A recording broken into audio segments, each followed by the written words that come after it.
मेरी यही कोशिश होती है कि डायरेक्टर जो दिखाना चाहता है वो बस उसको फॉलो करते जाओ, क्योंकि एक्टर बस माध्यम होते हैं जिस माध्यम से डायरेक्टर अपनी फिल्म लोगों के सामने रखना चाहता है। तो आपको वो एक्सपीरियंस करने मिलेगा कि जब आपके पास सोशल मीडिया एप्स नहीं होते थे तो प्यार कैसे किया जाता था।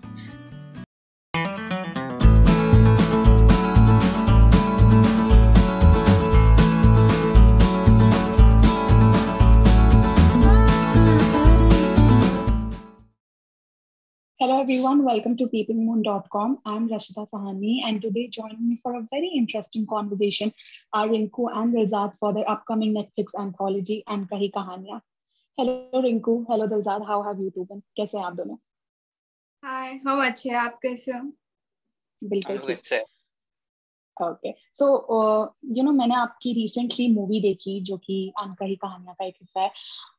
जब ट्रेलर देखा था तो इतना समझ नहीं आया कि क्या एक्सपेक्ट करें इस फिल्म से, बट फिल्म देखने के बाद एक एक बहुत डीप मीनिंग अटैच्ड है आप लोगों की कहानी के साथ, और आई थिंक डायरेक्टर एक बहुत ही अच्छे तरीके से उसे बाहर निकालने की भी कोशिश कर रहे हैं। तो आप मुझे बताइए कि एज आर्टिस्ट आप लोगों के लिए सबसे ज्यादा इम्प्रेसिव पार्ट क्या था इस फिल्म में, जिसके कारण आपने इसका हिस्सा बनने के लिए डिसाइड किया?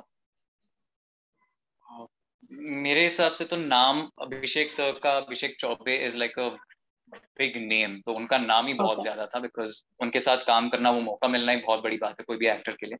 उसके अलावा हमारी फिल्म कुछ like it's not talking about anything too big, बहुत ही सिंपल सी स्टोरी है, दो इंसानों की कहानी है एंड मुंबई में बेस्ड है, 1980s में बेस्ड है, तो वो दुनिया 1980s की दुनिया किस तरीके से होगी, क्या किस किस्म का एम्बियंस होगा, तो वो सब देखने में बड़ा मजा, मतलब स्क्रिप्ट लेवल पर भी और ऑब्वियसली शूटिंग के वक्त भी आया। एंड हर चीज मुझे लगता है कपड़ों से लेके मेकअप से लेके बहुत ही रियलिस्टिक थी, बट उस सब के बीच में थोड़े से सररियल एलिमेंट्स में लाइक है, जब आप फिल्म देखोगे तब आपको पता चलेगा किस किस्म के सररियल एलिमेंट्स है, तो वो बहुत एक्साइटिंग था मेरे लिए। मुझे स्क्रिप्ट बहुत पसंद आई थी, जिस सहजता से लिखी गई थी। दोनों कैरेक्टर बहुत सिंपल थे लेकिन बहुत अट्रैक्टिव लग रहे थे। हाँ। दूसरा जो दिलजाद ने कहा कि अभिषेक सर और 1980 के जमाने की फिल्म है, तो उस तरह दिखना, उस तरह काम करना एक अलग ही मजा होता है, और बहुत रियल दिखाया था। नो मेकअप या बहुत अच्छे अच्छे कपड़े नहीं है, बस आप किस तरह से काम करते हो यही फिल्म में दिखेगा, वरना हर फिल्म में दिखता है कि एक ग्लैमर लुक, अच्छे कपड़े, गाने, डांस, तो ये कुछ नहीं था। तो ये बात मुझे बहुत अच्छी लगी। Okay, great. और आपकी जो फिल्म है वो ऑफ कोर्स इंस्पायर्ड है, कन्नड़ स्टोरी है उससे, सो क्या आपने उससे कोई इंस्पिरेशन ली थी before shooting for this one? नहीं, टू बी वेरी ऑनेस्ट, जो मैंने कभी कहानी नहीं पढ़ी थी वो मध्यांतरा, बट जब मैं अभिषेक सर से मिला तो उन्होंने हमको स्क्रिप्ट दी थी ऑफिस में, तो वो स्क्रिप्ट पढ़ के उसके जो इंटरप्रिटेशन था उस स्टोरी का, मुझे उसी को स्टिक करना था, बिकॉज अलग अलग वर्जन पढ़ते हो तो शायद आप कभी कंफ्यूज हो सकते हो, तो जो अभिषेक सर के माइंड में जो वर्जन था मुझे लगता है उसी को फॉलो करना था, तो उसी के हिसाब से हम लोग आगे बढ़े। ओके, रिंकू? जी, मैंने भी फिल्म नहीं देखी थी, मैंने कुछ पढ़ा नहीं था उसके बारे में, किसने काम किया था ये भी नहीं देखा कुछ भी, क्योंकि मैं कॉपी नहीं करना चाहती थी। मैं चाहती थी कि अभिषेक सर जिस तरह दिखाना चाहते हैं हम बस उस तरह काम करते जाए। तो हाँ, कुछ देखा नहीं, जिस तरह बताया गया उस तरह करते गए।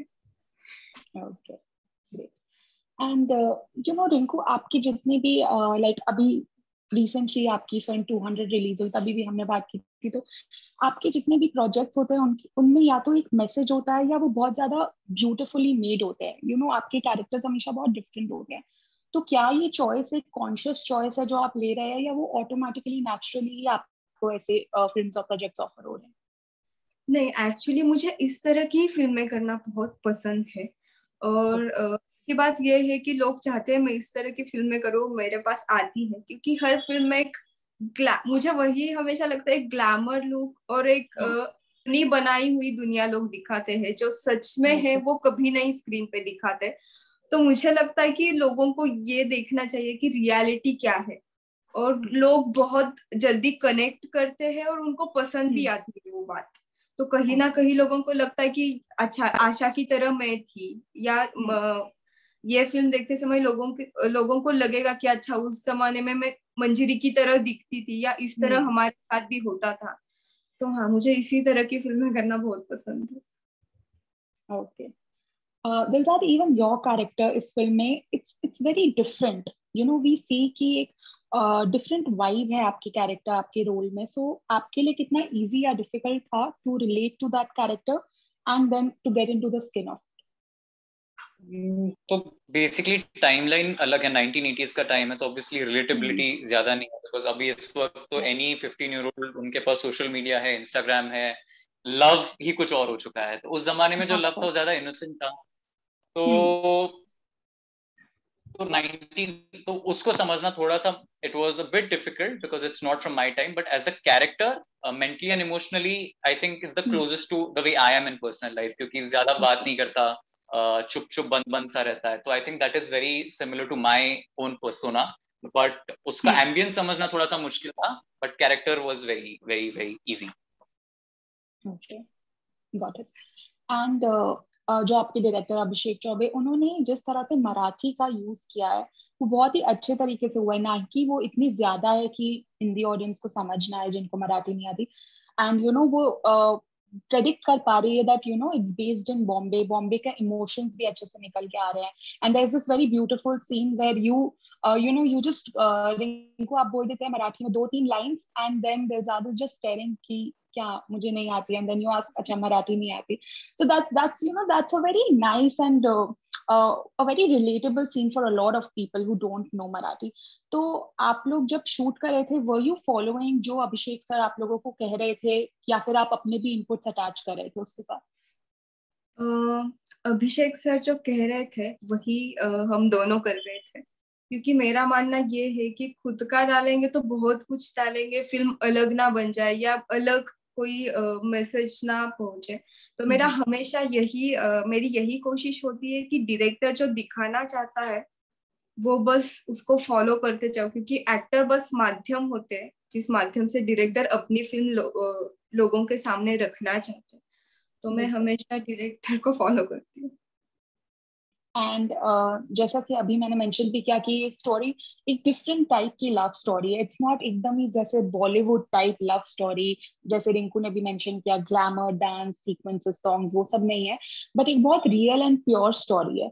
सो आपके हिसाब से ऑफ कोर्स ये 80s में सेट है, सो क्या डिफरेंस लगता है आपको 80s के लव में एंड आज के लव में, 2021 के लव में? दिलजाद? ठीक है, तो बेसिकली मुझे लगता है फर्स्ट ऑफ ऑल तो सोशल मीडिया, ये राइट स्वाइप लेफ्ट स्वाइप वैसा कुछ नहीं था उस जमाने में। आपको देखना पड़ता था, मेहनत करनी पड़ती थी, आपको जाके बात करना है तो किस तरीके से बात करना है, तो वो सब इस फिल्म में है। तो आपको वो एक्सपीरियंस करने मिलेगा कि जब आपके पास सोशल मीडिया एप्स नहीं होते थे तो प्यार कैसे किया जाता था। So that is one thing. उसके अलावा आई थिंक आज चीजें बहुत जल्दी से बढ़ जाती है, I mean from level 1 to level 10 if you know what I mean. यहाँ पे इस वक्त में I think even after the relationship starts, हाथ पकड़ना या छोटी सी बिंदी या ऐसी छोटी छोटी टिकली, ये सब छोटी छोटी चीजें वो लाइक ह्यूमंगस। तो वो जो एक किस्म का एक इनोसेंस होता है, तो वो बहुत प्यारा है इस फिल्म में। तो या बिंदी एंड नान खटाई। ओके, रिंकू आपके हिसाब से? मुझे भी यही लगता है कि आजकल मतलब सोशल मीडिया है, चैट कर लो, कल ब्रेकअप कर लो, परसों तीसरा कोई दिख जाता है सोशल मीडिया पे। उस जमाने में मुझे लगता है कि आंखों से बहुत बात होती थी, आप किस तरह देखते हो, किस तरह चलते हो। और हाँ, तो मुझे यही सब लगता है। और जैसे दिलशाद ने कहा कि बिंदी एक रखना और एक हल्का टच भी होना या पास से भी गुजरना, मतलब बहुत बड़ी बात होती थी उस जमाने में। तो यही सब बहुत डिफरेंस है अब और 1980s में। ओके, एंड एंथोलॉजीज आजकल of course it's the flavour of the season, बहुत सारी बन रही है, बहुत लोग देख भी रहे हैं, उनको अच्छा भी लग रहा है, बट क्या आपको एट द सेम टाइम लगता है कि बहुत चैलेंजिंग भी हो जाता है एक स्टोरी को 30 मिनट्स में टॉप से एंड तक दिखाना, और आपको ये भी कहीं कहीं डर कभी कभी लगता होगा फिल्म मेकर्स को कि ऑडियंस उसे ठीक से समझ पाएगी या नहीं इतने शॉर्ट टाइम में? नहीं, ऑब्वियसली वो डर तो रहता है कि क्या हम उतना कन्वे कर पाएंगे जितनी 2 घंटे की फिल्म करती थी, बट आई थिंक वही एक चैलेंजिंग फॉर्मेट है तो उसमें भी ज्यादा मजा आता है। कि छोटे समय में आप किस तरीके से चीजों को बयां कर सकते हो, एक्सप्रेशन से, डायलॉग ओरिएंटेड कम, ज्यादा चीजें हो रही है, तो उससे काफी मजा आता है, एक्टर्स को भी मजा आता है, डायरेक्टर्स को भी मजा आता है। एंड प्लस ऑनेस्टली काम बहुत छोटा हो जाता है शूट पे। नॉर्मली फिल्म के शूट पे 2-3 महीनों का काम होता है, एंथोलॉजी में 10 दिन का काम होता है, तो आप उसमें पूरी एनर्जी लगा सकते हो एंड 10 दिन में वो फिल्म खत्म हो जाती है and it is release like a feature film at the same time. तो काफी इंटरेस्टिंग है, मजा आता है करने में, थोड़ा सा चैलेंजिंग है but I think it's worth it. Okay, got it. Rinku? मुझे भी यही लगता है कि एक तो लोगों के पास टाइम नहीं होता है बहुत फिल्में देखने के लिए, और कभी कभी 2 घंटे 2.5 घंटे की फिल्म हमें बोर हो जाती है। तो यही कहानी 30 मिनट हो या 20 मिनट में जो जब हम देखते हैं तो मजा भी आता है, और कब वक्त चला गया पता भी नहीं चलता है। तो ये मुझे लगता है बहुत अच्छी बात है। और जैसे दिलजाद ने कहा, एक्टर के लिए बहुत कम दिन होते हैं शूट के, तो बहुत मजा आता है कि कम दिन में बहुत एनर्जी लगा के बहुत अच्छे से काम करना, और ऊपर से जो आप कैरेक्टर होल्ड करके रखते हो तो बहुत दिन उसमें नहीं रहना पड़ता है, 10 दिन में वो खत्म हो जाता है। Okay, yes, agreed. And as artist, web जो है वो आप लोगों को क्या ऐसा लगता है कि बहुत ज्यादा अभी न्यूअर अपॉर्चुनिटीज दे रहा है एक्टर्स को, टेक्नीशियंस को, बहुत सारे लोगों को, फिल्म मेकर्स को, टू टेल स्टोरीज जो यूजुअली मे बी बॉलीवुड में नहीं बनती हो या नॉर्मल सिनेमा में नहीं बनती हो, शायद हिंदी सिनेमा हो, मराठी सिनेमा हो, या कोई भी और लैंग्वेज का हो? ऑब्वियसली आई थिंक जैसे कि आपने कहा कि एंथोलॉजी सीरीज, हम लोग, मुझे नहीं लगता कि हम लोग जब बड़े हो रहे थे इन द 2000s के हमने एंथोलॉजी सीरीज देखी थी। तो अब वो अपॉर्चुनिटीज खुल रही है एक्टर्स के लिए, डायरेक्टर्स के लिए टू एक्सपेरिमेंट। तो वो काफी इंटरेस्टिंग है। ऑल्सो अलग अलग किस्म की कहानी आ रही है ना, तो जो एक टिपिकल फॉर्मेट होता था हिंदी फिल्म्स का, चाहे वो परिवार के बारे में हो या एक लव स्टोरी हो, वही होता था। एक्शन फिल्म हो तो चोर पुलिस, वही होती थी। बट आज जो है वो गैंगस्टर जॉनर आ गया है, जो अलग अलग किस्म के साईफाई जॉनर आ गया है। तो ये जो होता है, तो आई थिंक जैसे प्लेटफॉर्म आपको, नेटफ्लिक्स जैसी प्लेटफॉर्म आपको वो अपॉर्चुनिटीज देती है, बिकॉज काफी सारा कंटेंट बन रहा है एंड हाँ, तो नया देखने भी मिलता है और फिर ऑब्वियसली नया करने का एज आर्टिस्ट भी मन करता है। तो हमारा जो पर्सपेक्टिव था एज आर्टिस्ट 10 साल पहले और आज, उसमें काफी फर्क है। तो I think internet is usually responsible for that. Definitely, definitely. Okay, Rinku? Same, मुझे भी यही लगता है कि जैसे दिलशाद ने कहा कि थिएटर मतलब एक पारिवारिक एक फिल्म होनी चाहिए जो सब देख सकते हैं, लेकिन लोग जो चाहते हैं कि फिल्में बनाना, उनके मन में जो है, दिमाग में जो है, जो उनको पूरा फ्रीडम है कि आप जो बनाना चाहते हो, जो दिखाना चाहते हो आप दिखा सकते हो। और मुझे लगता है लोगों को भी पसंद आ रहा है कि बहुत अलग अलग तरह की फिल्में बन रही है, वेब सीरीज आती है, और हर किसी का नजरिया देखने के लिए मिलता है अलग अलग, क्योंकि हर किसी का बैकग्राउंड अलग होता है, कोई बहुत अलग जगह से होता है, उनकी उस तरह की कहानी होती है। तो एक बहुत अच्छी बात है कि हमें हर तरह की फिल्में देखने के लिए मिलती है। Agree, definitely. एंड लास्टली, क्या है आपकी एक्सपेक्टेशंस फ्रॉम अनकही कहानियां, आपकी जो स्टोरी है उसके लिए? और मुझे लगता है एक्सपेक्टेशंस तो हम लोग यही करते हैं कि लोग आके देखें and give this film a chance and बहुत मेहनत करके बहुत सारा एफर्ट्स डाल के फिल्म बनाई है।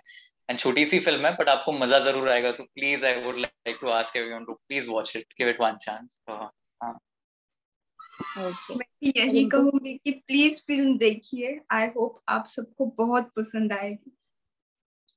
Okay, okay, thank you so much Rinku and Diljad, all the very best for the film. Thank you. Thank you. Bye bye.